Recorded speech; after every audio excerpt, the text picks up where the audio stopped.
My name is Rick Bremacombe, and on behalf of the Minneapolis Club, Upsize Minnesota, and my group, Club Entrepreneur, welcome to our discussion on mergers and acquisitions. The workshop today will help us better understand the complicated world of M&A and to help business owners better understand best practices for selling and buying companies. Upsize Minnesota and Club Entrepreneur has assembled today's event. I'll introduce a panel of experts, and those folks can serve as your trusted advisors going forward. Upsize Minnesota is a how-to magazine devoted to helping business owners build bigger and more profitable companies. Club Entrepreneur and my firm, Bremacombe Capital, inspire business owners like you to achieve more than you thought possible by providing strategic advice and financial support. In our efforts to provide actionable content, Upsize Minnesota and Club Entrepreneur offer you today's panel, and as such, I'd like to introduce you to our event sponsors. Cherry Tree & Associates is an investment bank and M&A advisory firm. Flagship Bank is a Twin Cities business bank. Gray Plant Moody is a general practice law firm. And Key Strategies is an exit planning advisory firm. So thank you to our sponsors, and I'm excited for today's event as I've had positive interactions with all these firms over the years. With that, let me introduce our panelists, and I will introduce them and then give them an opportunity to tell you folks a little bit more about themselves and their firms. To my immediate left is Andy Shornack, President and CEO of Flagship Bank. Dave Latsky, Managing Director and Partner at Cherry Tree & Associates. Julie Keys is founder and owner of Keys Strategy and President of the Twin Cities Metro Area Chapter for the Exit Planning Institute, otherwise known as EPI. And then on the far end is Max Bremer, attorney and business lawyer at Gray Plant Moody. So now that you've been introduced to everybody, let's hear from them as to how they fit into the discussion today on mergers and acquisitions, and tell us a little bit about their bio and background. Andy, why don't we start with you? Thanks for having me, Rick. As Rick said, I'm Andy Shornack, President and CEO of Flagship Bank. We have 6 locations throughout the Twin Cities, primarily a business bank. I kind of fit in the process of having done 5 mergers and more acquisitions over the last 6 years, have Flagship Bank and other businesses that I'm involved with. And we work to help entrepreneurs succeed, and through either that's financing an acquisition and or working with them on the sales process to make sure that they can maximize the value as they move along. And then obviously after sale, can invest it wisely or safely until they need to pay taxes or another thing. So our kind of goal is to always be investing in our customers and providing value and support through the process. Thanks for joining us. And so the bank's actually made several acquisitions over the last handful of years? Yes. Okay, great. Dave? First of all, thanks, Rick, for inviting me to be part of this. I appreciate it. My name is Dave Latsky. I'm an accountant by trade. I was in public accounting for about 10 years. I was the CFO of a small cap public software company for about 13, and I've been at Cherry Tree for about 12. Most of what I do at Cherry Tree is represent sellers in M&A transactions. The firm Cherry Tree has been around. Most of you have probably heard of it over the years. It's been around since 1980. We started the investment bank in 96. We're lower middle market, and by that we mean most of our clients have enterprise values of 10 to 200 million. We do 4 primary things: M&A, buy side, sell side, raise capital, debt and equity, and advisory work. But of those 4, sell side M&A was what we primarily do. Most of our clients are closely held entrepreneurial family businesses. Generally, and hopefully this will come through in our discussion too, generally the reason I believe you hire an investment bank is 2 things: run a disciplined process to create a competitive situation. That's what we do. We run a disciplined process to create a competitive situation. Great, thank you. And Dave and I actually go back to when he was the CFO at that public company, so I've known Dave for a number of years. Welcome, Dave, and thank you for your support. Julie. Thanks, Rick. And thanks to Upsize as well. It's a great topic for us to cover today. And there's so much that we could be talking about. Again, my name is Julie Keys, and I own a company called Keys Strategies. And I'm a business advisor to business owners who who are growing and improving their businesses while getting ready for a transition. So as a certified exit planning advisor, I spend a lot of time helping my business owners get ready from an owner standpoint as well as from a business standpoint. So there's a distinction between owner readiness and business readiness that I'm going to touch on, but not right now. And so just suffice it to say that I end up being on the team for quite a while, working with the owner to help them to prepare to get ready and to change the outcome for as many owners as I can. Great, thank you. And then Julie, the EPI and the Exit Planning Institute and Club E are going to be doing a couple of joint events next year, right? We are looking forward to that. Right. We actually just came off of one in October called the Owners Forum, and some of you may have been there for that. That was a great event. It was a co-branded, co-hosted event with several organizations in the Twin Cities, including the Exit Planning Institute, and looking forward to doing some more things with Club E next year. Great. Max? Thanks, Rick, and thanks for the invitation today. As Rick mentioned, my name is Max Bremer. I'm a partner at the Gray Plant Moody Law Firm here in Minneapolis. For those of you who don't know, Gray Plant is a full-service law firm. We have about 180 lawyers, most of whom office out of our Minneapolis office in the IDS, but we also have offices in St. Cloud, Fargo, and Washington, D.C. We can handle, most of our clients, I'd say, are businesses, business owners. We're sort of a corporate firm, and we can handle really all of our clients' legal needs. Probably a third or a quarter of the firm does what I do, and I'm a sort of a corporate general business lawyer. In that, I work with businesses, business owners, really from cradle to grave. I help them get organized, setting up the optimal structure for whatever their ultimate business goals are, help them capitalize their company. Sometimes that means raising money from outside sources, but not always. You bootstrap it or work with Andy and finance your company through debt. Advise them on kind of the whole host of other legal questions that come up in a company's life cycle, from employment to IP and everything in between. To the end of the life cycle, when hopefully there's a successful sale process, which is what we're going to talk about today. In that, I work with both buyers and sellers, so that that provides a kind of a full picture of the transaction for me, and I can use that experience to add value for our clients. On the sell side, we work with both clients who we've represented forever. And those where we're just brought in as outside M&A counsel. Sometimes they'll have kind of a long-term counsel who's not really sort of an expert in M&A, and when you come up to that, really that kind of important life-end transaction, you need somebody on your team who's done it and been there. So we play that role too. Great, thank you very much, Max. All right, so if we come back down here, Andy, why don't you give us a couple of minutes about kind of background on our topic today and share some insights as to your views on the M&A world.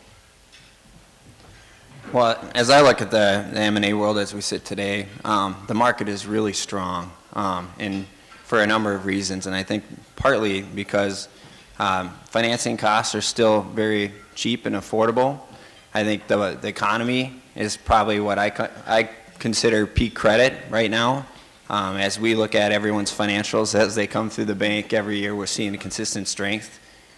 There's some obvious weakness in certain segments of the market, primarily the agricultural sector, but outside of that, the economy's been very strong, which further supports, from a seller's standpoint, higher prices, higher multiples to EBITDA, and kind of a better process where you're going to have more buyers competitively bidding on your business. So, that's kind of the one part as you're kind of looking at how's the market look, what's the multiples, and understanding. Probably one thing I'd like to say about the multiples is just understanding what in your industry, what that key metric is. So trying to understand, okay, what's that particular metric that people are going to focus in on. In the banking business, you're looking at, specific metrics. I'm sure if you're in an industrial business, you're going to have other metrics. Just to understand what that primary metric is for your business and then drive from that. And kind of how I look at it from there is preparing, planning, and executing. Putting together a team, if that's the process you're looking at going forward and selling your company, is to start to prepare for it, understand kind of what your strengths and weaknesses are with your business, put together a team to work on those strengths and weaknesses, and then through that planning process, really try to organize, okay, this is what we're going to do. So when we bought a bank back in 2015 and then merged it in 2016, we kind of put together a team to kind of organize that. And we kind of prepare ahead of time. We talk about, okay, this is a process. When you're in banking, everybody here doesn't want to miss a penny. When we merge, it needs to be smooth and done that day of merger, and you guys are going to call and let us know if we're off. So from our standpoint, it requires a lot of preparing, a lot of planning, organization to make sure the dollars and cents all match and map for the day of closing to make that day of closing go very smoothly. And that comes into the execution after the fact. So if you kind of plan ahead of time and okay, we're going to look to sell our company in maybe 3 to 5 years, maybe you put together a team and say, okay, the key metrics for our business is a multiple of EBITDA, or maybe it's a customer diversification or reach area. Maybe we need to diversify our revenue stream a little bit to kind of drive a little bit more value, and put together a team to kind of work on those key items so that in 3 to 5 years when you call Dave up and say, hey, I'm ready to sell now. He can bring out his firm. They can come in and see your financials. They can organize it, prepare it, and sell the future to the buyer. Because the buyer's, going to look at your history, but they're going to be most interested in what they can do with it for the future. And Dave's going to make it kind of that sales pitch is, here's what you can do for the future. And then you're going to have to make sure you're organized on the back end to kind of pitch that. So prepare, plan, execute, kind of assess along the way. And I think that'll be kind of a process. But I'll step back from the mic and let the other ones give you some more information. Got it. Thank you. Dave? Sure. I think the message I'd like to share is really from a preparation standpoint. When we start to meet with clients, we usually get 3 questions. Who'd buy me? What would they pay? And what's the process look like? And if you're thinking about selling in the next 6 months or a year, those are all very relevant. If you're thinking about 5 years, 10 years, or you maybe don't know, I argue those are still relevant questions. I'll go a little bit deeper. So from a valuation standpoint, if you're running a business, I really think you need to know what your company's worth today. Even if you have no aspirations of selling it near term, you want to know what it's worth today. You also want to think about what do you want it to be worth when you transition. Every private business is going to transition. Now, it may be to family, it may be to management, it may be an ESOP, it may be a sale, but every private business is going to transition. So knowing what you want that valuation to be at that point in time, and knowing what your valuation is today, you have a gap. And the more time you have to close that gap, the better. So I argue that that's probably one of the most important aspects of planning for an exit, whenever an exit is to know what your valuation is today and what it's going to be at that point. Secondly, the buyer's analysis. I think very few business owners really think about who would buy my company unless it's right in front of them. And then the reason I think that's important, again, whether it's 10 years out or 20 years out, or even if you're not even thinking about selling your business, but knowing or at least thinking about who would be the logical buyers, not specific companies, but types of companies or types of sectors. It may change how you run your business over the next 5 or 10 years if you know who the buyer is going to look like down the road. You certainly want a big buyer pool, and you want to be attractive to those buyers. Well, if you don't even know who they are, how do you know you're going to be attractive to them, and how do you know how many there's going to be? So again, I would encourage business owners, whatever time frame they're on, to spend some time thinking about who the buyers would look like. And then the last point is process. It's not a complex process. It's very disciplined. If you're thinking about a sale near term, it's probably more important. If it's very long term, it's not that critical. But even as a business owner, I think you should understand the basic process, how it works. What are buyers looking for? What do you want to share with them? What's the diligence process look like? What's the legal process look like? Just so you're smarter about it and you're better prepared. And then lastly, my bashful plug for investment bankers. Probably those three areas, the valuation, the buyers, and the process. Investment bankers are probably in the best position to help you with those. And most, if not all, investment bankers will do that as part of building a relationship. So they won't charge you for it. And we work with a lot of companies, so every year or every couple of years, we go in and we update that. We update the valuation analysis, we update the buyer's analysis, and they use it as a planning tool. And we don't charge for that. And again, I think it's a great way to get to know investment bankers, and then at that point in time, when you may want to sell, you may hire them, you may hire somebody else. But it's a good process to go through. Great, thanks, Dave. Julie? Thank you. Yeah, so Dave, you definitely want to take advantage of that. I'm glad that you brought that up, knowing ahead of time what the value of your business is today. So I alluded to owner readiness and business readiness as two separate distinctions in getting ready for your exit planning process and understanding the exit planning process. And so owner readiness, what does that mean, and how does an owner get ready? Well, the owner needs to get ready from a personal standpoint, financial standpoint, and also legal standpoint. And so it's important that they understand that owners who have businesses, doesn't matter how many they own or how long they've been a business owner, they've probably got some advisors that are currently on their team and have been who aren't necessarily prepared to help them with succession planning and transition. They may be, but my experience is that many of the clients that I've worked with over the years are working with the same advisors they've worked with forever, and they may not be in the best position to help them. So I would encourage you to consider a both-and philosophy versus either-or. Doesn't mean that you have to let go of a certain advisor that you've worked with forever, but you definitely want to have good advice from someone who knows and understands transition and can help you from that perspective. And also, just to understand, I've been a business owner my entire life. Family-owned businesses, going back 2 or 3 generations on both sides of my family. I owned and operated several companies myself for many years, had a really good run, and then decided to become a consultant and help owners not make the same mistakes I made, okay? I understand the fact that when it comes to transition, you really only have one shot at making good decisions to transition properly. You got one, okay? Doesn't mean that you're never going to transition again. Doesn't mean that you can't have a second bite of the apple with, going private equity route or whatever. But making those decisions up front and making good ones and having good people help you make those decisions is really super essential.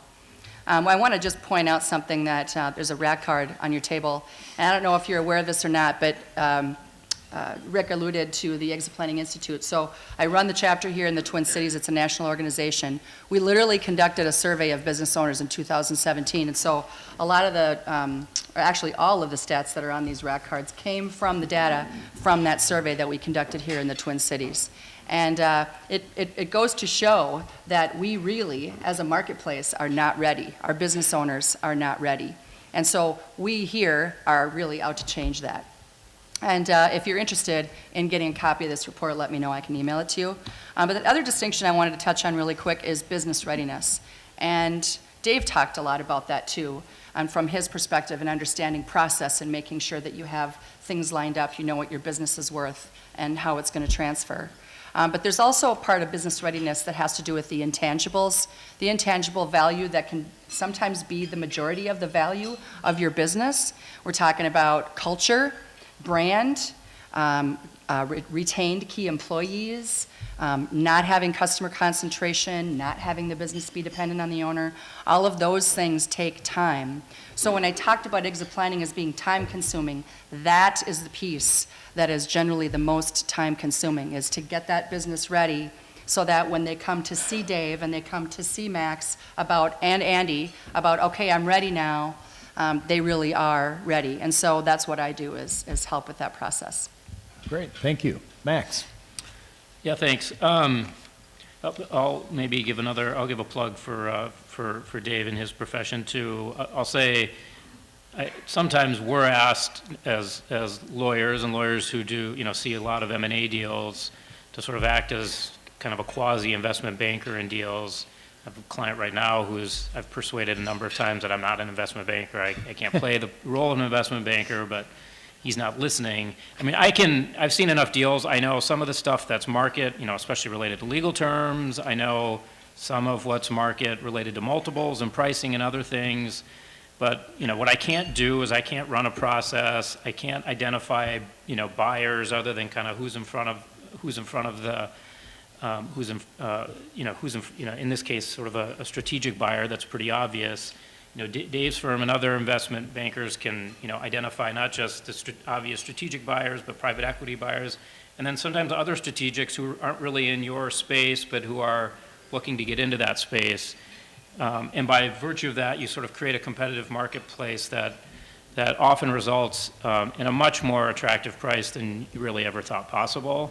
And that's just something, I can't do. So that aside, I'd echo a lot of what I've heard up here already about being prepared. I think one of the things sellers of businesses often underestimate is just how time-consuming going through a sale process can be. I mean, Dave said it's not complicated. It doesn't have to be complicated, but it can take a lot of time. I mean, from the point where you hire Dave to go market your company, you're looking at least 6 to 12 months often until you've actually got closing and money in your bank account. And during that period, you're putting together a confidential information memorandum, you're meeting with buyers, you're having management meetings, you're negotiating over an LOI, you're doing due diligence, you're filling a data room, you're responding to multiple follow-up diligence inquiries, you're negotiating a purchase agreement, you're negotiating disclosure schedules, on and on and on. And not just sort of the owner of the business, but the other executives who have to be involved in this process. Sometimes it's almost like having a second full-time job. And so I think you need to be prepared for that reality and kind of willing to go through that process. Now, having other advisors help you through that will take a lot of that burden off, but it's still an intense process, and you just need to be ready for it. The other thing is, there's a lot you can do ahead of time to prepare for sale that if you don't do, you lose it. And in particular, I had a client come to me last year after he'd already signed an LOI. We weren't their existing counsel, but he came to us to be their M&A counsel. And after he signed the LOI, he said, "Well, Max, you guys are really smart. I'm sure you guys can figure out a whole bunch of creative ways to help me avoid some taxes on this deal now. And while we are smart, and especially my trust and estate colleagues can do a lot of creative things, you really lose a lot of sort of the gift and estate tax planning opportunities you would have had if you'd thought about it a couple years ahead of time. Often you can value a business today at something, you can legitimately value your business today at something much lower than what you'd sell it for, 2-3 years from now after, Dave has generated a competitive process that drives up the price, which allows you to, avoid a lot in tax if you're, making gift and estate tax plans. So that's just something you can't do once you've signed an LOI and already established the price. And then there's other things you can do that Julie touched on, sort of in preparing your business. If you're taking sort of a 2, 3, 4 year look ahead, kind of looking at your business honestly, trying to figure out, okay, what is going to make my business most attractive to a seller when I go into the process, that you can do things in terms of, and it's unique to each business, but you might have customer concentration issues, or a supply agreement, a key supplier but no supply agreement. You might have sort of lingering old shareholder issues, a whole bunch of stuff that you can clean up today to get you ready to sell your business, that will sort of generate value for you when you go through the process, that if you don't do, you miss out on. All right, great, thank you.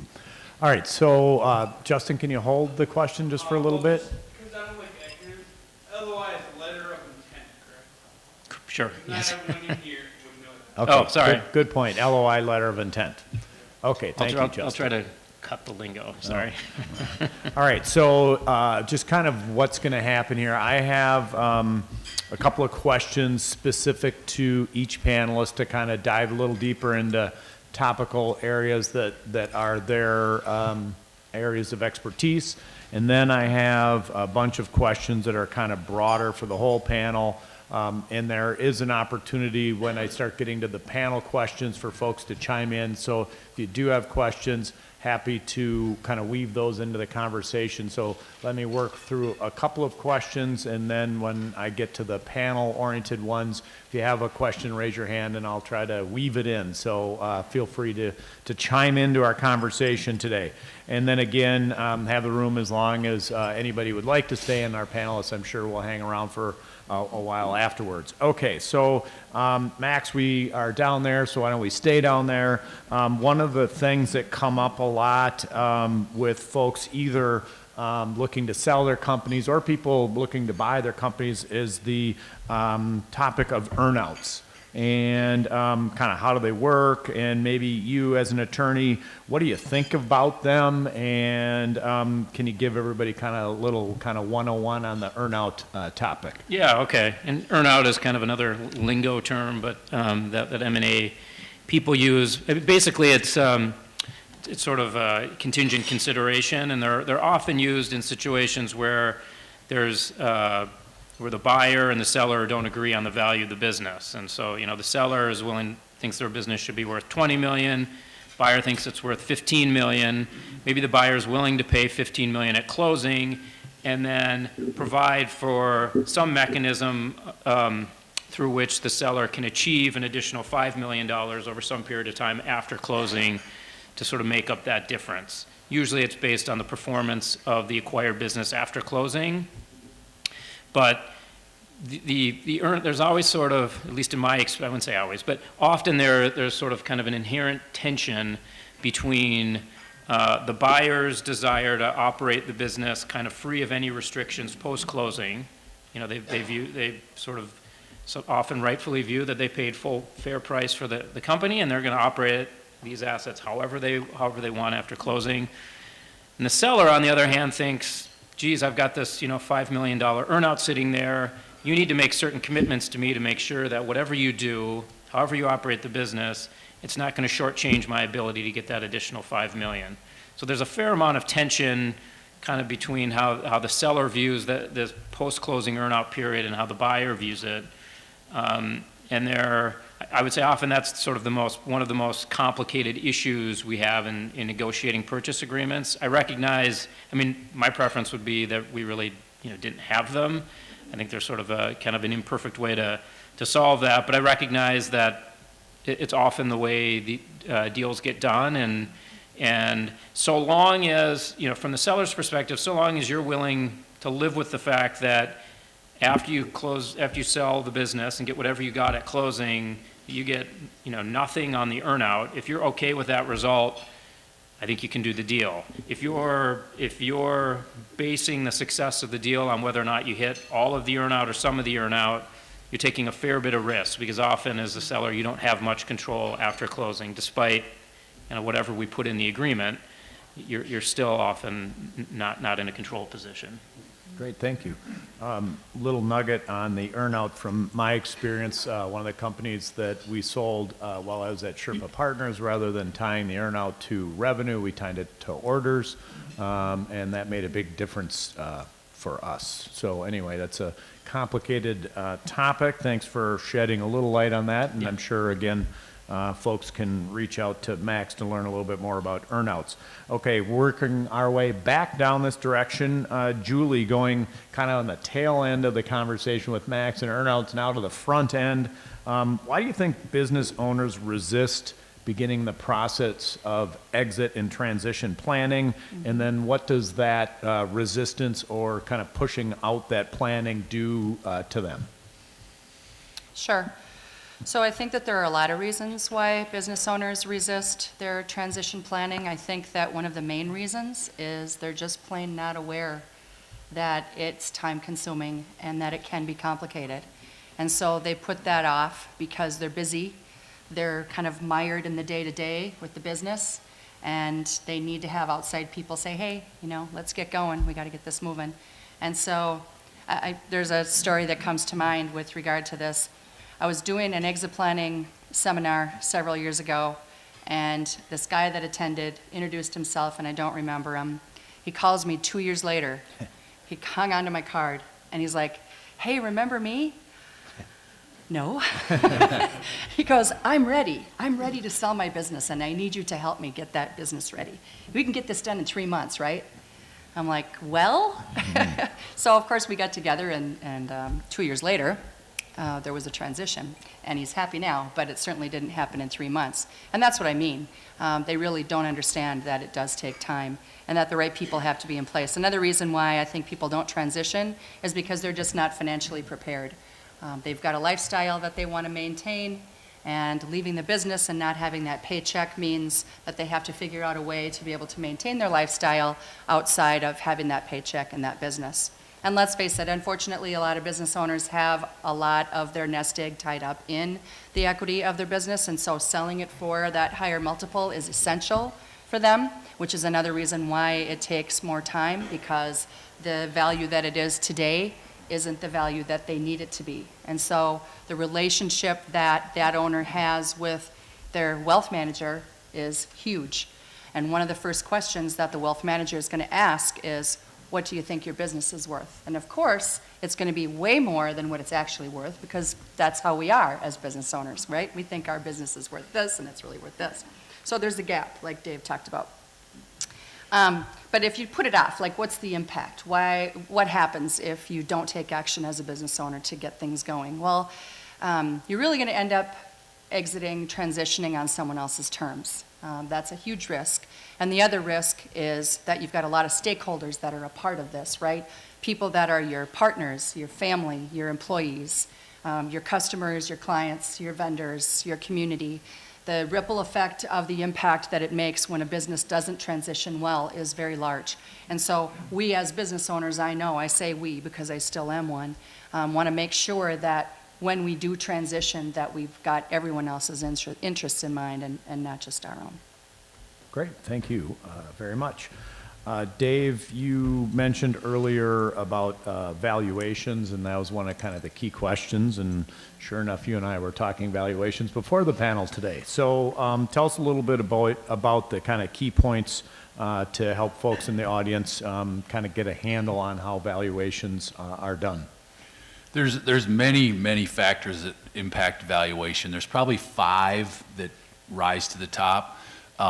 Revenue is probably the biggest factor that drives valuation, and it's the size. The bigger the company, generally the higher the multiple. The type of revenue, you hear a lot about subscription revenue and recurring revenue. That generally has a higher multiple because it's more guaranteed, it's more predictable. And then the third, the growth rate. So all 3 of those relative to revenue are probably the leading drivers of value. A close second would be profit. The stability of the profitability, the consistency of it, the strength of it, the growth of it, that'd be the second factor. 3 and 4 are somewhat interchangeable. 3 being the customer list, the customers, the longevity of the customers, the strength, the stickiness. Number 4 would be the product or services or technology that the company sells, the strength of that. And then the 5th is the market. The size of the market that you're in, the amount of the market that you have, but it basically comes back to growth. Can the buyer look at this and say, okay, they're in a huge market with a lot of opportunity to grow? So those 5 factors, and some other lesser ones, really set the range of value, and then the higher you are in each one of those pushes you up in the range. And the one factor which can really push you up in the range, we talked about earlier, the competitive situation. If you have one buyer, that's a lot different than having more than one buyer. I mean, it's whatever you're trying to sell. You're trying to sell your motorcycle. If you have more than one buyer, the price is going to be higher than if you have one buyer. So that's this competitive tension. That's what moves it up in the range. And one last point on valuation. I talk about the planning or doing the valuation. In almost all of our cases, we do not set a purchase price for the buyers. We have the buyers come to us with the purchase price, and that's where we set the competitive tension. So when we do this valuation, it's not to set the price, it's just so that the owner knows from an expectation standpoint, what are they going to see when they sell the business. And does a owner ever agree with the valuation that you put out there? Rarely. All right, so there's just an inherent bias of what they have. Their son or daughter is smarter than everybody, or grandson or daughter is smarter than everybody else's grandchildren kind of thing. Okay, all right, just make sure. I thought so, but just double checking. No, you're right. Okay, Andy down here, last but not least, folks come to banks looking for financing to make acquisitions. Maybe they're talking to their banker about that buy-side thing or about trying to grow their business. You've seen a lot of companies doing both well and not so well. What are some different ways that business owners can improve the value of their company through financial reporting and kind of the financial side of things? Well, Dave actually led into this quite well. When you look at the 5 factors he just mentioned, a lot of them kind of can tie back to how you're financially reporting and presenting your situation. So I kind of look at it as, and it goes back to kind of understanding the market and what the multiples are. If you can kind of focus in on what those key metrics are and then organize, because, if you know your details really well, the big things will come easy. And if you know, like, your business is a subscription business in your financial model, you should probably break out, the subscription revenues from your base one-time sale revenues and organize it that way, and then be able to track that metric and report on it, both on an internal basis. So one thing we see a lot of, particularly in the smaller business, on the smaller end of the spectrum, is that, the financials, the internal reporting is adequate, but that we end up relying a lot on the tax returns because the entries are being made not timely, or maybe the organization is not so well, or there's a big line item for Ask My Accountant, and I'm sure a lot of people are familiar with that. Where they wait until they have their sit down with the accountant to make those adjusting entries, and that's okay. But as you're looking to sell your company, I would advise you, as you're kind of in that preparing and planning stage, is to start organizing your income statement, your balance sheet in a way that is going to be transparent to a buyer, whether that is 1 or 2 buyers you think that you've identified as potential, and then begin to track that. And then I'd go another level. As you're getting closer, I would advise people to spend a little bit more money with their accountants to do maybe a minimum, a compiled, if not a reviewed or audited statement. It just gives a buyer reassurance in the organization of your financials and the reliability of your financials, because generally speaking, I haven't been necessarily a seller, I've been a buyer. And one of the things as we go in and dig in, banking is a little bit different because we have to report to the FDIC, and you get a lot of trouble if you don't report correctly. But there's still different ways that you do financials and the different ways that you look at loan risk and how you manage and monitor that risk. Your buyer will pay you less if they are not confident in what you're presenting is accurate, and they will come in after the fact and start auditing the information if they don't do that ahead of time in their due diligence period. So there will be carve-outs or things that'll be held back and settled after closing. And if you focus on the details and you organize it correctly, the closing will go smoothly. Your transition will go much more smoothly, and you'll probably maximize the value of your company by having just a little bit more organization. It's just, I know you get tied down in the day-to-day and are really working to kind of grow the sales and grow the revenues, but just some of that organization does build that transparency and reliability that ultimately will drive more value. Great, thank you. All right, so shifting gears to some questions for the entire panel. I have a list here, I'll work through these, but again, if somebody has a question, raise your hand and we'll try to work you in. Shifting gears a little bit, we heard the importance of planning. I think the thought process of preparing sooner rather than later is a good thing. So the question then would be, how soon is soon? And then when is the best time to engage with folks up here on the panel in your various spheres? Do you want me to start? Oh, Go ahead. whoever wants to have it. You're probably a better one. Yeah, that's what I was looking Yeah, at. right. Julie, All you right. start. I think I'm usually one of the first ones in. And if I'm not one of the first ones in, then I get referred in by another advisor who's been working with the owner and isn't really prepared or doesn't have the capacity to do the work that I do. And so the sooner the better. And I know that that's really ambiguous, but I say start with somebody, if it's not me, somebody like me, right away. Because I think that outside, I work with my own advisor. I think that outside perspective is everything. And I don't think that, especially if you're working with someone who really knows what they're doing, think about, the business ownership aspect of risk, liability, sleepless nights, not making payroll or being so busy that you can't manage your volume. I've lived all of that, and every business owner that I know has lived all of that. And so just having that outside perspective of someone who can just invite you to breathe, okay?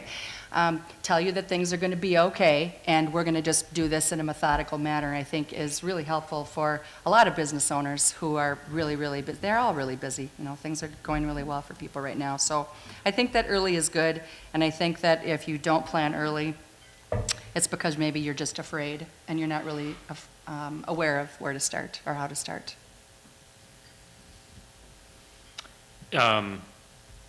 Well, yeah, I would echo all of that. And of course, we can certainly come in, early in the process as well and kind of help you sort of think through sort of what are some of the legal things you can do to get your business ready to sell. I would say if you don't want to, engage counsel real early in the process, at least M&A counsel, I would think, if you have like a trust and estates lawyer, they should be involved, really early on in the process, so you can coordinate kind of your larger estate and gift plans ahead of time and do that efficiently. But at a minimum, with respect to M&A counsel, we should be brought in at least when you're negotiating the LOI. Often, clients like to think that either one, they just don't, want to pay to have their lawyer involved at that time, or two, that they can sort of negotiate their own deal. They don't need somebody else's help, and then we'll just kind of document it once you've signed the LOI, letter of intent. But we can add so much more value on the front end, helping you think through, how to structure the transaction in sort of the most tax efficient way. And there's a whole lot of things that pop up in a letter of intent that once you've signed it are really hard to go back against once you're negotiating a purchase agreement. And so I've just seen it so many times where a client shows up and they deliver us a letter of intent that they've already signed, and now they want us to put a document together, and it doesn't really reflect the deal they wanted. But it's hard, at that point, it's hard to go back and try to renegotiate it. So thinking about those things on the front end is really where we provide the most value. Great. Dave? I think there's a huge reluctance to bring an investment banker in. I think a couple of the reasons people think once they bring in a banker in, they're going to get a big amount of pressure to sell. And that's probably true in some cases, but I would encourage you, find an investment banker that's going to be patient with you and work on your timeline. And be completely open with him or her that I'm not thinking about selling tomorrow. It could be 5 years, it could be 10 years, so that they understand the expectations. And I think the other thing is confidentiality. I think many times business owners think, boy, if I'm going to lunch or breakfast or having a banker meet at my company, people are going to think I'm selling. And that does not have to be the case. We meet with people for years before they decide to sell their business and keep it confidential. It's, all of us up here, that's the world we live in, is confidentiality. So we're very used to it and we're very comfortable with it. So I would encourage you as a business owner, don't let those two reasons stand in the way of, hiring the people that can help you get ready, Right. far in advance. Great. And Andy, as far as calling the banker, when, but then is there any difference between whether you're selling your company or the buy side as to when you'd get involved? Yeah, in terms of timing, I'd say that one of the nice things about talking with your bankers, we do see a lot of deal activity, and we don't cost anything. So no offense to some of the other panelists, but we're doing this because we built a relationship with you over time.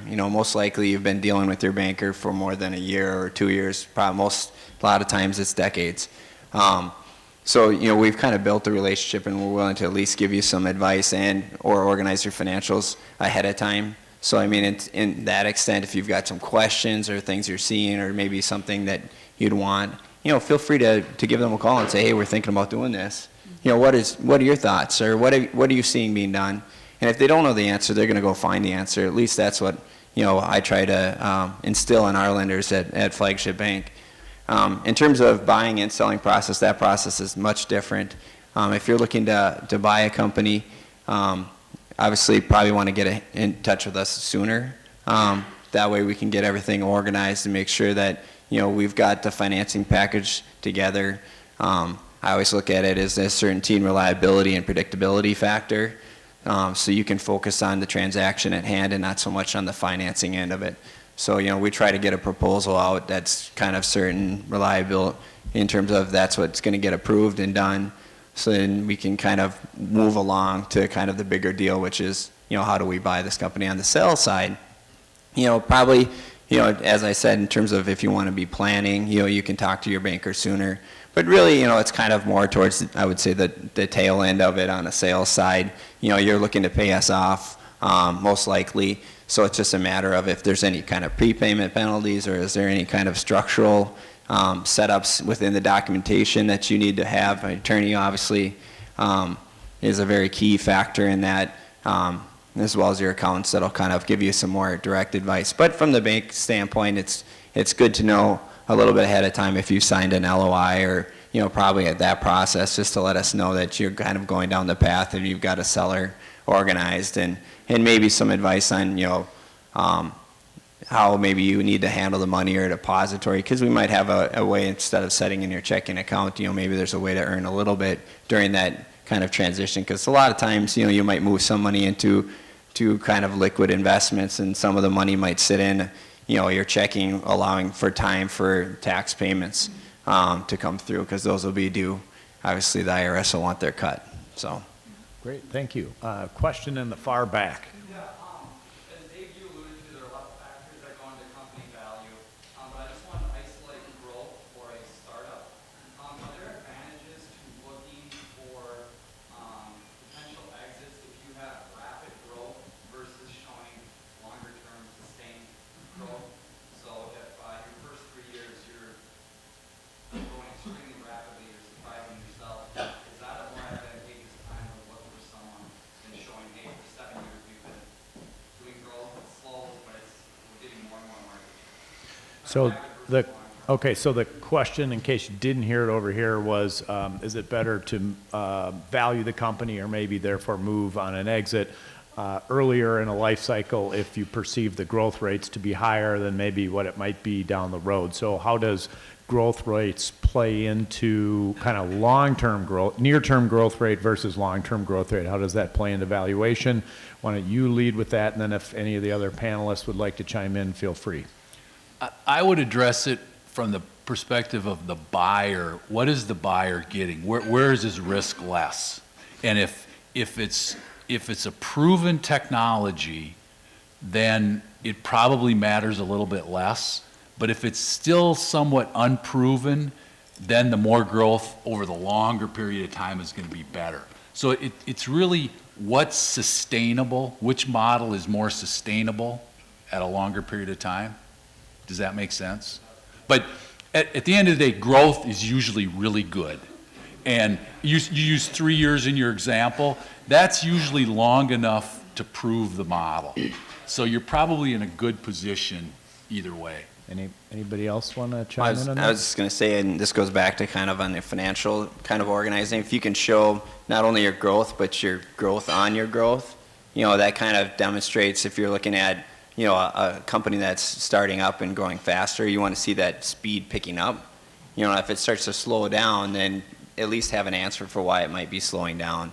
And maybe it's to a point you've gotten such enough sales that the dollar amounts are growing at a bigger pace, but the actual growth of the business is slowing. So you're still gaining customers, just not as big of a speed. Julie or Max, any? Okay. We're good. All right. Yeah, down in here. Steve. And Dave, maybe you can take the lead in terms of how intellectual property may impact the value of a company, and maybe what segments is more important than others? Sure. If you didn't hear that over there on that side of the room, the question was intellectual property. How does that play into valuations? Does intellectual property or certain categories within intellectual property have more of an impact on valuations? I think the simple answer is, as that intellectual property, how that can turn into revenue and profit, that's the simple answer. But I talked earlier about valuations based on revenue or profit. IP can be a different vehicle. I mean, you may have your earnings stream, but then you may have this valuable IP, and for whatever reason, the seller isn't taking full advantage of that IP, but the buyer may. So the buyer may get huge opportunity from that IP that you're not getting. And if you have a competitive situation, if you have two buyers that look at it that way, you may get a much, much higher value just because of the IP. But at the end of the day, that IP has got to generate revenue and cash for somebody. And if it's it's valuable. And it may be the greatest IP in the world, but if nobody can figure out how to turn it into cash, it's going to be hard to value. Okay, good question. Thanks, Steve. Yes, over here. When it comes to patents, would you look, how do patents impact valuation, and was the answer the same as IP? And then secondly, if it does have a different type of impact on the valuation, is there a difference between utility versus design patents in terms of how valuable they are? Okay, so to summarize, digging deep into the IP department here. So patents, how does that play? And then various types of patents. Anybody want to chime in on that one? Did you want to comment on the valuation? Yeah, it's probably pretty similar to the IP response that I gave. At some point, that patent has got to turn into cash flow in its very simplest form. And if somebody can see that, it may not be the seller, but if some buyer can see that, then it probably has value. The second part of your question is beyond my pay grade. Anybody else want to chime in on that? No? Okay, over here, Ward. Talking about buying then, a company, I understand from the accountant point of view that there are assets you can buy that are part of the purchase price, but you don't want them. They don't do you any value, or give you any value. You can then dispose of them or let them go, like old computers. They're part of the value. So can you talk to me about what the rules are about being able to take a tax deduction right away from a purchase that then has assets that you don't need or assets that are not worth it? Oh, okay, so the question was about asset disposition. I think it's an accounting question, and everybody's nodding up here saying, we're not accountants. I know I got Tony over here as an accountant. We got an accountant over here. So that one's a little deep into not one of the subject matters here. I would say talk to Tony here or Justin over here afterwards, and we might have some other folks who can help with that later. All right, so. I would say maybe, just a comment. I mean, to a certain extent, you can specifically when you're doing an asset deal, you can buy certain assets, so you can only take the assets. You don't have to take every asset. It's a sort of a question about what the seller is willing to sell and whether they're willing to retain some assets. But certainly I've done deals where, the buyer wasn't willing to pay more for some assets, so the seller just retained them and disposed of them themselves. I know there's some accounting issues with how you allocate purchase price to various assets, and then how they depreciate over time. That's probably more an accounting question. But. Okay. All right. So I had two questions over here. We'll start with Diane, and then, sir, if you're still wanting to ask a question, we'll hit you next. Diane. To continue on with this value creation conversation, we've heard a lot about building value by having diversified customer base, having a growth strategy, sustainable revenue, profit margins at or above industry standards. Where, in your opinion, would the subject of motivating and retaining a key employee bench fall within a value creation effort? And does it differ between a strategic and a financial buyer? Okay, to rephrase that in case nobody heard it or didn't hear it on the far ends of the room, terms of value creation, motivating key employees, how does that fit into value creation? And then does that differ for a strategic buyer versus a financial buyer? Go ahead. I'll address the employee retention. I think that it's very important to retain key employees and have it done officially. Just, one case that comes to mind right now with a company that I referred to before, actually, this happened, and key people were not retained, but when Max was talking about the due diligence process, and Dave was talking about that and how important it is when you've got people that actually have to get the documentation put together, it can be a really, long, painstaking process, and it can take away from their full-time job. So we don't want to lose those people. And so what we did was we put a stay bonus in place so that they received a bonus up front during the due diligence process, and then after the closing, they received the rest, so that there was an incentive for them to stay. Plus, there was also some language in there about them staying on longer than just a month. And so that went really well. If you could speak to the strategic and financial. Yeah, it's a great question. And I would say, if I think back like the last 5 or 6 years, the landscape has changed considerably. And we're seeing buyers ask questions earlier in the process about key employees, and not even just key employees, but all employees.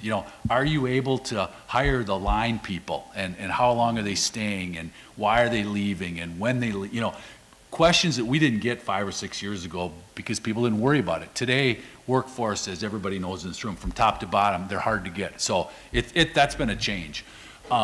Relative to due diligence, locking, as Julie said, locking people up is becoming more and more important as well. And it's going deeper and deeper into the organization. And then lastly, the part about strategic and financial. Generally speaking, financial buyers are going to be more worried about that because they don't have a bench. Strategic buyers, at least theoretically, they have employees and they have a bench. But even saying that, they're probably strapped and they're having trouble hiring people too. So at least theoretically, strategic would have an advantage over financial, but I think they're both very concerned about it today and don't see it changing. And maybe just to follow up on that point, if you're running a good process at the beginning, you don't necessarily know who your buyer is going to be, whether it's going to be financial or strategic, and so you can't, predict today that it's going to be a strategic, and so I'm going to be a little bit less concerned about my bench, because one, the strategic buyer might actually think it's very important, but two, it might also be a financial buyer who's going to acquire you.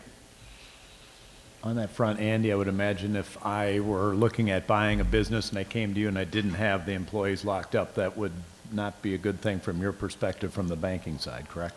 Correct. I mean, we want to see reliability in the ongoing viability of the business. But, I mean, to your point on the key staffing, I mean, a lot of times what we see is, it's not only the day of closing that maybe they would get something, but also 6 months after. So, it gives time for the employee to get comfortable with the buying company. So then that they can kind of get a feel for who they are and what they mean, and kind of how they do business. Because that's the part that they're probably it's the fear of the unknown. And even if they're familiar with the company, they might not know the management and the people. And then, and then ultimately with the legal, it's, who pays for that? Does it come out of the sales proceeds, or is the buyer going to do that as part of their acquisition? So. Okay. All right, so we went down in the weeds a little bit. I'm going to pull us back up and say, all right, if you kind of summarize for some bullet points here for our audience or some key takeaways, what do you believe are some critical or important aspects to a successful exit? Sure. Well, just to summarize what we've talked a lot about already, I think being prepared sort of for the effort that you're going to have to take, giving some forethought to it, in advance if you can.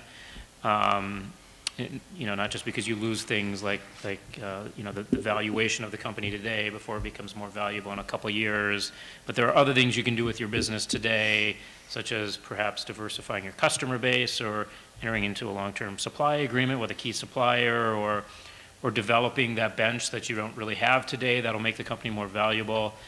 you need time to do that, and you can't just sort of, do that at a flick of a switch. So I think that's, that's really critical. And then, obviously it helps if you've got people who've been through the process before, particularly on the inside, that's great. They can really help sort of, I have some clients who are really sophisticated about this, and they drive a really sort of tight process, and, they're great at it. But often, especially if you're a business owner and never been through this before, you just don't know what you don't know. And so, you need people on your team who can kind of help you get through that process. That's, one of the things that people like us up here on this panel can bring to the process is, we've done a lot of these before, and we know what's normal and typical in a deal like this, what to expect, and I think that adds a lot of value.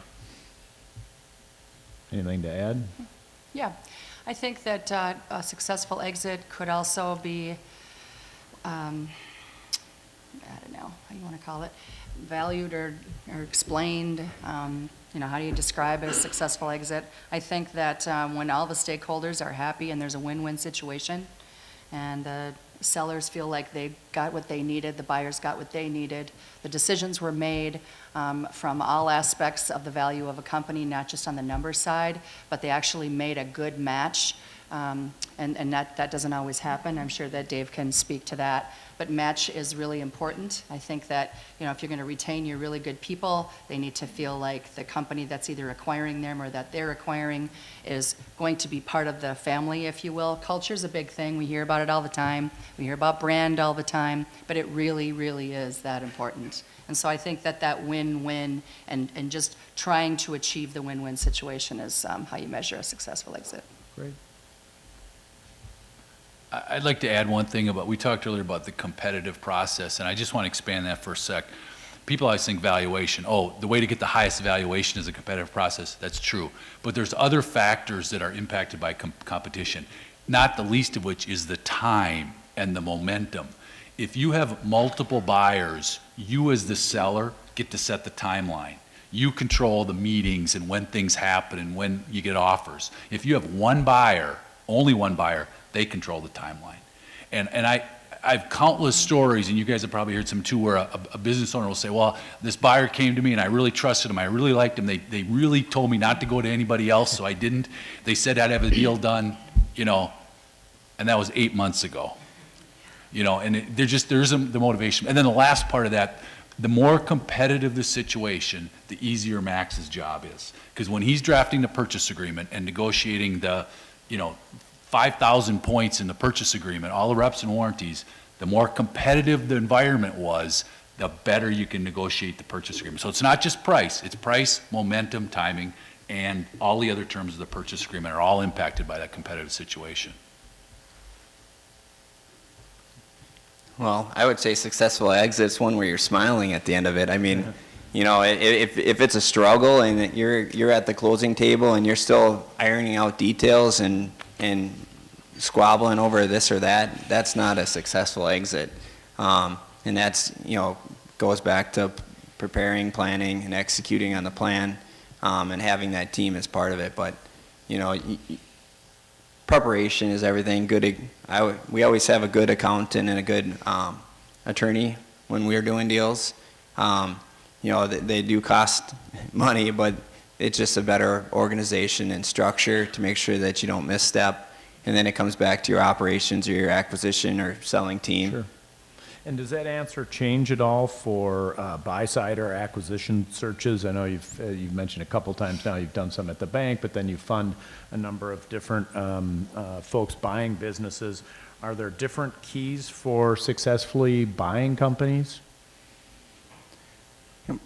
A lot of it comes back to the reverse, right? So, when you're talking about people, almost all businesses are people businesses. So, culture, brand, or understanding how management is stepping into it outside of the existing documentation and organization, I think is a very important piece, because that's going to affect the days after you close an acquisition. So, a lot of the work on an acquisition side actually happens after the closing. So it comes back to, preparing and planning, but then when you're executing, how are you working with that team? How are you understanding that team?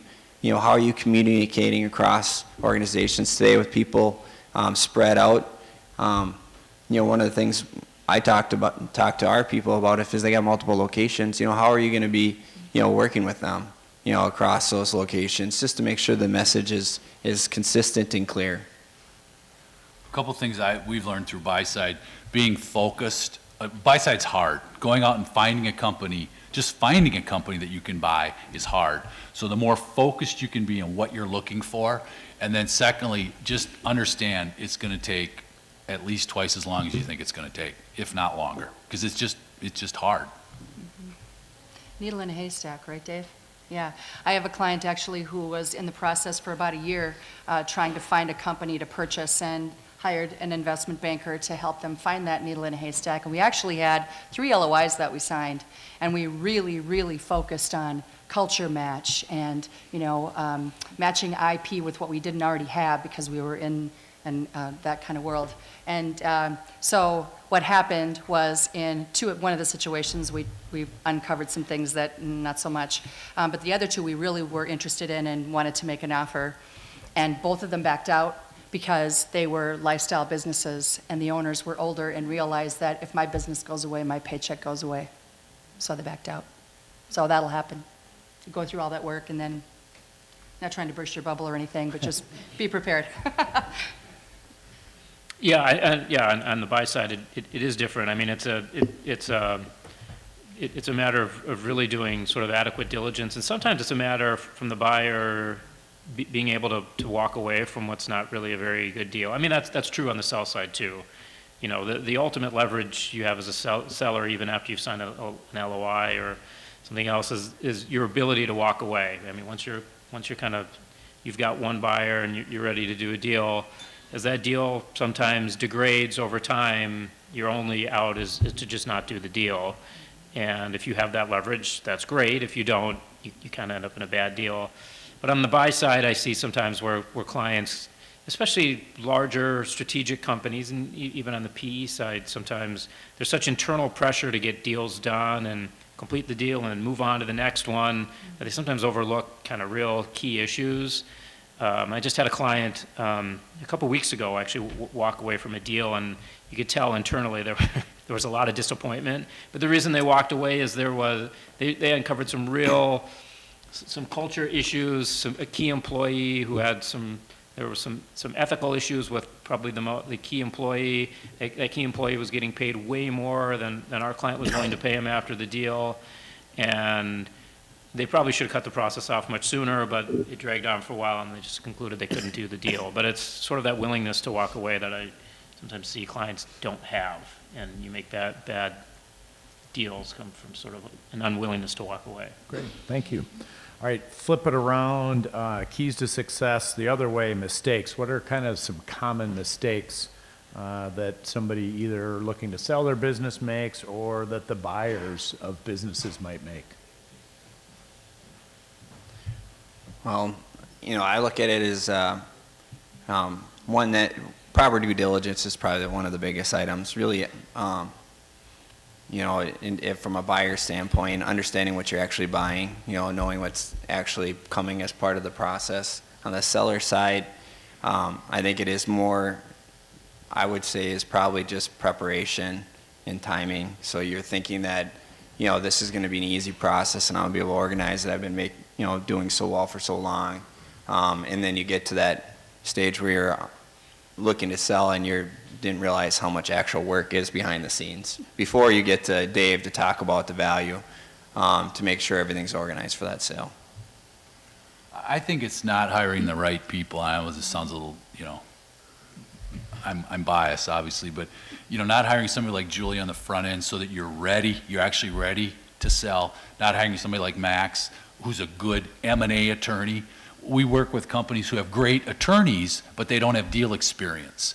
And what the problem with that is, if they don't have deal experience, and by that I mean a lot of deals, like, multiple 5, 10, 15 deals a year or more, they don't know what the market is. So when your attorney's negotiating the reps and warranties in your purchase agreement, the buyer's going to have good attorneys. 10 out of 10 times, they're going to have good attorneys. So you're at a huge disadvantage, and you don't even know it because Max said this earlier, you don't know what you don't know. And your attorney may not even know it. They're getting out negotiated and they don't even know it because they don't understand what the market is. And then the last piece is an investment banker. We do see a lot of business owners who want to sell their company themselves. And the biggest reason they want to save the money. If you really think about the mathematics of it, a purchase price compared to the banking fee, the banker only has to increase that purchase price about this much to pay for his fees. And the mathematics just don't work. Even though it may be a big number, but relative to the purchase price or how the process is going to go. So again, not to belabor the point, but I think getting the right advisors at the right time is the biggest mistake business owners do. I would agree with that. I think that it's important to not only have good advisors, but to establish those relationships as early on as possible. The earlier you have established those relationships, the more you know and trust those people, and the more they know you and they know your business. So that if something comes along, some opportunity comes along, and you weren't really thinking about selling for the next few years, but hey, we should probably look at this, right? You already have those relationships established. So I think that that's really smart. And another thing I think that owners will do on the selling side, the mistakes that they could make is to not prepare for that next act. And so Dave can probably speak to a few clients over the years who maybe have sabotaged their own deal because they really couldn't imagine what life would be like without their business.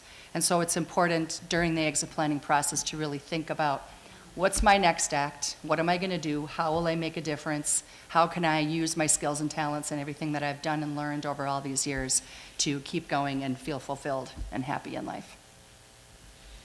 Yeah, I'll just, I guess, beat a dead horse here, but I mean, it is sort of failure to engage the in some cases advisors at all, but in other cases the right kind of advisors. In particular, I see it with sort of an unwillingness sometimes to hire bankers, thinking they can do it themselves, or well, it's obvious to me that there's only going to be 2 or 3 buyers who are interested in my business. I know the universe of these 2 or 3 people, and I can negotiate a good deal on my own. And I mean, maybe those are the 2 or 3 people who are ultimately going to be the parties that end up buying your business. But without a sort of a competitive situation, you lose a lot of leverage. And I'm working on a deal right now where we don't have an investment banker involved, and we're going on 8+ months of trying to get a deal closed. But there's no one else at the table, and we didn't start the process with anyone else at the table to set those terms. And so. Who knows? And then, before I came over here, I had a call with a client negotiating a purchase agreement. They have a lawyer involved, but not a particularly good M&A lawyer, and I was just shocked at some of the things he came back. Some of the things they ask for are kind of irrelevant to protecting their client because they don't understand. And then there were a whole bunch of other things that he didn't ask for that would have really been helpful to his client, and we would have given on them, but they didn't ask for them, so we're not going to give on it. And so our client's going to end up with a really good deal, and the seller could have got a much better deal if they'd had somebody who knew what they were doing. So a couple of questions that often come up. One, I believe Dave touched on earlier, is they get a call from a competitor, but you only have one person at the table, and one buyer, no buyer.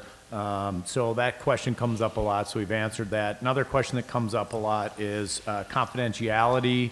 How do you keep it confidential within your team, and who and how do you tell on your own team?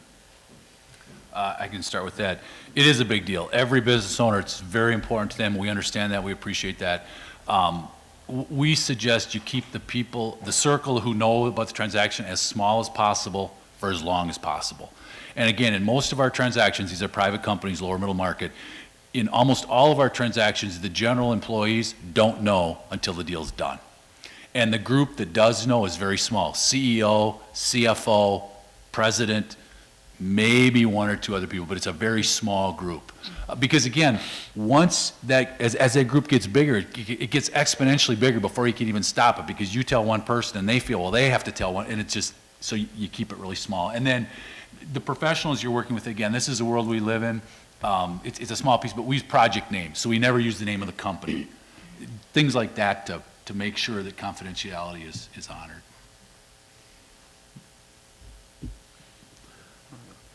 Tim?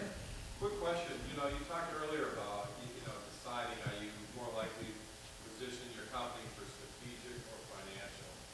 And you would want to know sooner than later. What are some of the things that you do what are the questions you want to ask about the business to choose that path, that likely end zone? So the question was kind of trying to decide, are you going to pursue a strategic buyer or a financial buyer? And if so, how do you assess that? What questions do you ask yourself as a business owner to kind of get your arms around that issue?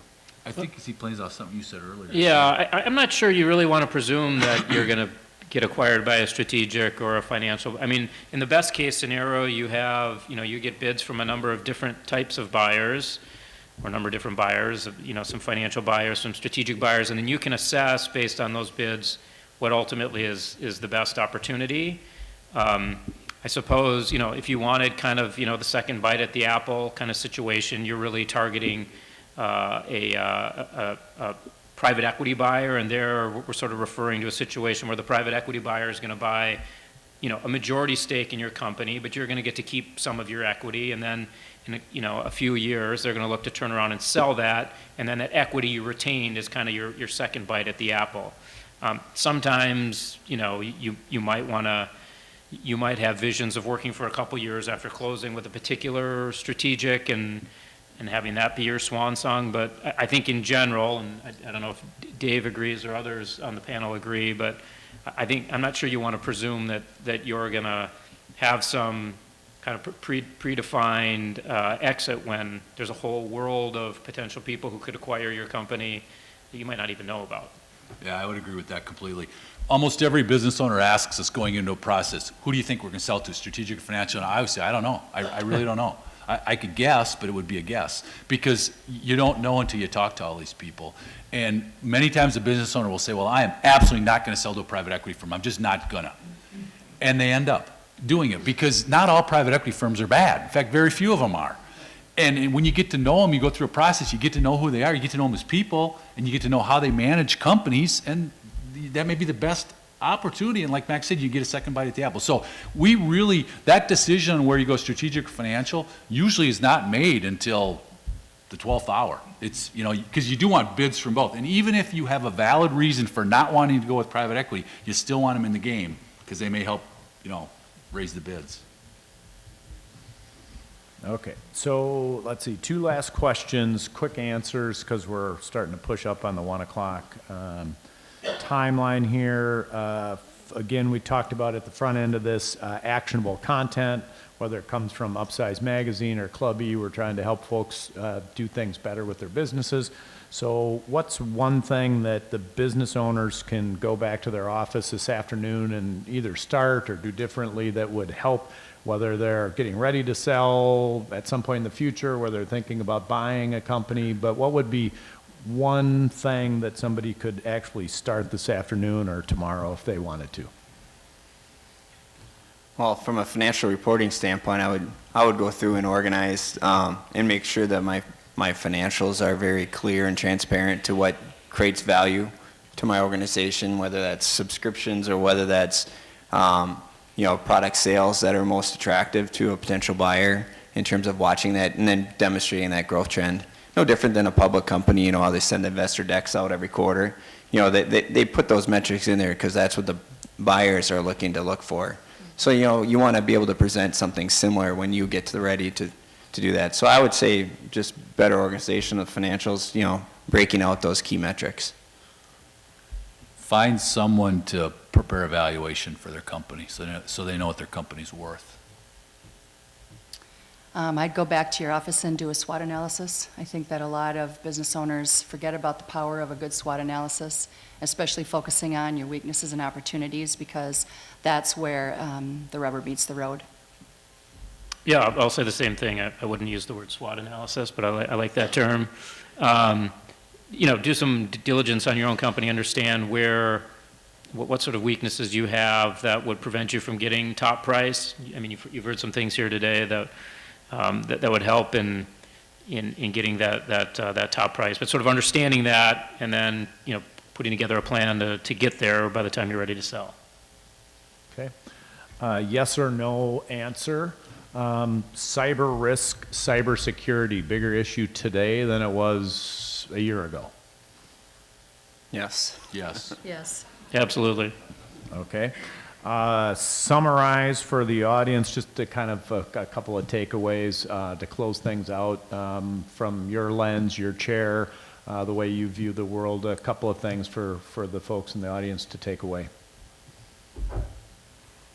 Well, I'm just gonna, it's the same thing I've been saying all day, so you guys are ready. Prepare, plan, execute, and then really assess along the way. I think you just kind of think through those models, and I think you'll work yourself to a successful exit. Yeah, I would reiterate too, and it's not too early to start. Even if you have no aspirations of ever selling your business, at some point it's going to transition. So why not spend some time thinking about it, planning for it? I'd say the same thing. I would even go so far as to say, I meet with business owners on a complimentary basis for at least an hour, just to make sure that they're ready. They want to work with someone like me, that there's a fit between the two of us. So please take advantage of that. Pass on my information to the business owners that you're friends with, or that if you are yourself. It never hurts to get the conversation going. Can I just say ditto? You can, but I'm not going to let you. So something else. Well, I mean, we talked about it sort of ad nauseum, but it is not too early to start preparing, to start thinking about it. You know, even if you're thinking it's not, you know, another 3 or 5 years before you're going to sell, now is definitely not too early, especially from sort of a, you know, getting kind of your own personal financial house in order perspective. Now is absolutely the right time to start thinking about that. So you're not, you know, you're not surprised in a couple of years when maybe things don't go as you had planned. Okay. All right, thank you. So that wraps things up. Again, we have the room for some time here if you all want to interact with the panelists. December 6th, which is a week from Thursday, I have my regular Club E meeting here in this room. And then we will be back in January on the 29th for our next Club Entrepreneur and Upsize Magazine event. Thank you all for attending. Hope you all had a good Thanksgiving, and I wish you all a happy holiday season. Thank you very much.